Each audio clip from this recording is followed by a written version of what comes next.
Hi there လူတွေနဲ့ဆက်ဆံတဲ့အခါကိုဟာတစ်ဖက်လူကိုဆွဲဆောင်နိုင်တဲ့သူလားဒါမှမဟုတ်အလိုလိုနေရင်တွန်းထုတ်တယ်လို့အဖြစ်ခံရတဲ့သူလားစကားလုံးလေးနှလုံးကကိုယ့်ရဲ့ social status ကိုဘယ်လိုထိန်းချုပ်သွားမလဲဆိုတာကြည့်အောင်ကိုယ့်ရဲ့စိတ်ရင်းဒါမှမဟုတ်ကိုယ့်ရဲ့ခံစားချက်တွေကိုတစ်ဖက်လူသဘောကျသွားအောင်နားလည်သွားအောင်ပြောနိုင်တာကို put across လို့ခေါ်ပါတယ်ဥပမာ he really knows how to put across his charm သူကသူ့ရဲ့ဆွဲဆောင်မှုကိုဘယ်လိုချပြရမလဲဆိုတာကောင်းကောင်းသိတယ်ဒါပေမဲ့တစ်ဖက်လူကကိုယ့်ကိုစိတ်ပြတ်သွားအောင်ကိုယ့်ဘက်ကအပြုတ်မှုတစ်ခုခုကြောင့်စိတ်တိုစိတ်ကုန်သွားတာမျိုးကို put off လို့သုံးပါတယ်ဥပမာ bad hygiene can really put people off တကိုယ်ရဲ့တန့်ရှင်းမှုအားနည်းတာဟာလူတွေကိုစိတ်ပြတ်သွားစေနိုင်တယ်အဲ့တော့ကိုယ့်ရဲ့ vibe ကိုချပြတာကို put across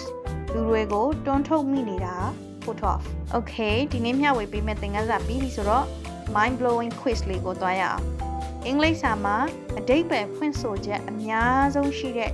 စာလုံး၃လုံးတည်းပါတဲ့စကားလုံးကဘာဖြစ်မလဲ A set set လား B run run လားဒီစာလုံးနှလုံးတည်းကတစ်လုံးလုံးဟာ dictionary မှာစာမျက်နှာအများဆုံးယူထားတဲ့စကားလုံးဖြစ်ပါတယ်အဖြစ်မှန်ကိုသိရင် comment မှာရေးခဲ့ပေးပါအောင်နော် Okay နောက်ထပ်သင်ခန်းစာတွေမှာထပ်ဆောင်ကြပါသေးတယ် Stay sharp bye bye Subscribe to my channel for more English lessons.